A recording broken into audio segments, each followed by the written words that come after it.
विश्लेषण करने और समझने में क्या अंतर है? विश्लेषण मन का है। ये तर्क, कारण, सोच का एक अभ्यास है। समझ बिल्कुल भी मन की नहीं है।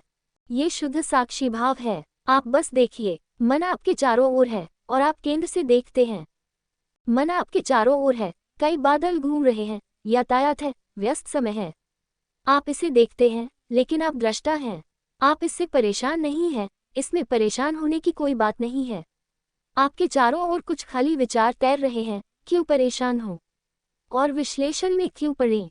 वे खाली विचार सिर्फ खाली विचार हैं, चारों ओर टिमटिमाते हुए रूप। उन्हें टिमटिमाने दो। आप अपने अस्तित्व में स्थित रहते हैं, आप केंद्रित रहते हैं, आप मूल में रहते हैं। इसे ही साक्षी भाव कहते हैं।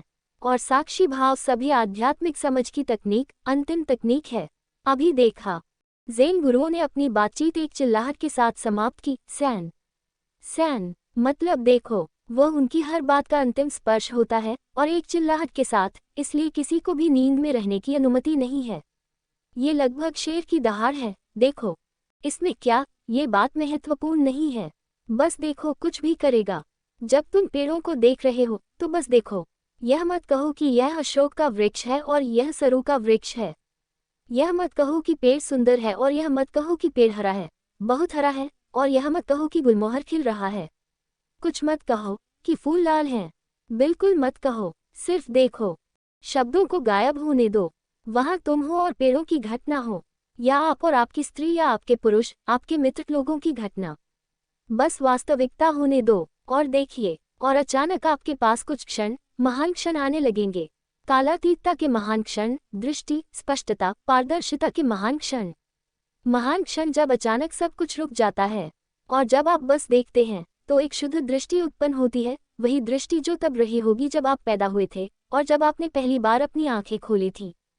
कोई शब्द नहीं था। जाहिर है आपने रंग तो देखे ही होंगे। आपने वहां खड़े एक आदमी को देखा होगा, डॉक्टर को। आपने अपनी माँ या नर्स को अवश्य देखा होगा। आपने दीवार पर घड़ी देखी होगी, बिजली की रोशनी देखी होगी, लेकिन कोई शब्द इस्तेमाल करने का कोई तरीका नहीं था। आप यह नहीं कह सकते थे, ये बिजली है। बिजली तो थी, लेकिन तुम्हारे भीतर कोई शब्द निर्मित नहीं हो रहा था। आप यह नहीं कह सकते थे, सुंदर, कमरा अच्छा है, सुसज्जित है। आप ऐसा नहीं कह सकते थे। आप डॉक्टर से यह नहीं कह सकते थे, हेलो डॉक्टर, आप कैसे हैं। सब कुछ वहां था, केवल शब्द गायब थे। लेकिन आपने देखा होगा, आंखें गायब नहीं थीं। देखो से मेरा यही मतलब है, ज़ेन गुरुओं का यही मतलब है जब वे चिल्लाते हैं, सैन। उस नज़र को वापस लाओ। इसे लाया जा सकता है, क्योंकि आप इसे जानते हैं। यह आपके पास था, आप केवल भूल गए हैं। आपने इसे एक तरफ रख दिया है। आप कबाड़ से चिपके हुए हैं, और आपने हीरे को किनारे रख दिया है। मैंने एक बहुत महान राजा के बारे में सुना है। एक दिन रास्ते से गुजरते हुए उसकी नज़र एक भिखारी पर पड़ी। वह अचानक पहचान गया कि वह उसका दोस्त था, वे एक ही स्कूल में पढ़े थे। इस आदमी को क्या हुआ था? वह उसे वापस घर ले गया। गरीब आदमी को अच्छी मालिश और अच्छा स्नान, अच्छा भोजन, और राजा स्वयं उसे परोस रहा था, और मूल्यवान पे दिए गए। और उस बेचारे ने बहुत खाया और बहुत पिया और मेज पर सो गया। उस क्षण राजा को उस पर बहुत दया आई। वे एक साथ रहते थे। जब वे बच्चे थे तो उन्होंने स्कूल में एक साथ पढ़ाई की थी। उसने अपनी जेब से एक बड़ा हीरा निकाला और भिखारी की जेब में डाल दिया। सुबह होते होते जब वह लंबी नींद से वापस आया तो भिखारी बहुत खुश होकर चला गया। राजा ने हीरे के बारे में कुछ नहीं कहा, क्योंकि इससे भिखारी को शर्मिंदगी हो सकती थी। और वह उस आदमी को जानता था, एक बहुत घमंडी आदमी, उसे यह विचार पसंद नहीं आएगा। तो उसने बस उसे जेब में रख लिया और कुछ नहीं कहा। 3-4 दिन के बाद उसे फिर भिखारी मिला और वह बाजार में भीख मांग रहा था। तो वह उसके पास आया और उसने कहा, तुम भीख क्यों मांग रहे हो? इसका मतलब क्या है? और भिखारी ने कहा, मुझे क्या करना चाहिए?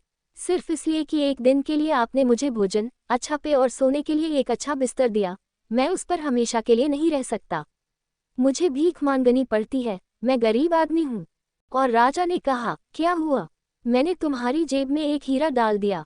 और उस गरीब आदमी ने जेब में देखा और वह वहीं थी। लेकिन इन 3 दिनों से उसने जेब की ओर बिल्कुल भी ध्यान नहीं दिया था। जब आपके पास कुछ न हो तो अपनी जेब में देखना अच्छा नहीं है। ये बहुत शर्मनाक है, बार बार अपना हाथ जेब में डालें और कुछ भी न पाएं, एक खालीपन। तो उसने देखा नहीं था, उसने चिंता नहीं की थी। वहाँ कुछ भी नहीं था, वह इसे अच्छी तरह से जानता था, कुछ भी नहीं था। बिल्कुल यही मामला है, तुमने हीरे को एक तरफ रख दिया है। आप इसे अपने साथ ले आए। जब तुम परमेश्वर के घर से आ रहे थे तो उसने तुम्हारे भीतर एक हीरा डाल दिया। वह दुनिया में आने वाले हर व्यक्ति को हमेशा एक हीरा देता है, इतना मूल्यवान कि उस हीरे से सब कुछ संभव हो जाता है। दुनिया के सारे खजाने उस हीरे से संभव हैं। उस हीरे से मनुष्य बुद्ध बन सकता है। उस हीरे में कुछ जादू है। तुम इसके साथ आए, तुमने अपने अंदर नहीं देखा। नहीं, विश्लेषण की आवश्यकता नहीं है।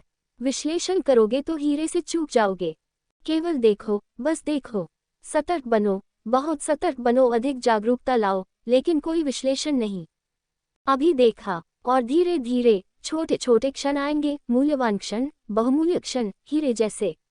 और वे बढ़ते चले जाते हैं। एक बार जब आपको स्वाद मिल जाए तो यह आसान हो जाता है। एक बार जब आप जान जाते हैं कि वे वहाँ हैं, तो वे और अधिक आते हैं क्योंकि आप उन्हें अधिक पहचानते हैं। फिर वे बढ़ने लगते हैं। फिर छोटे छोटे अंतराल आते हैं, आधा घंटा, और कोई विचार नहीं उठता।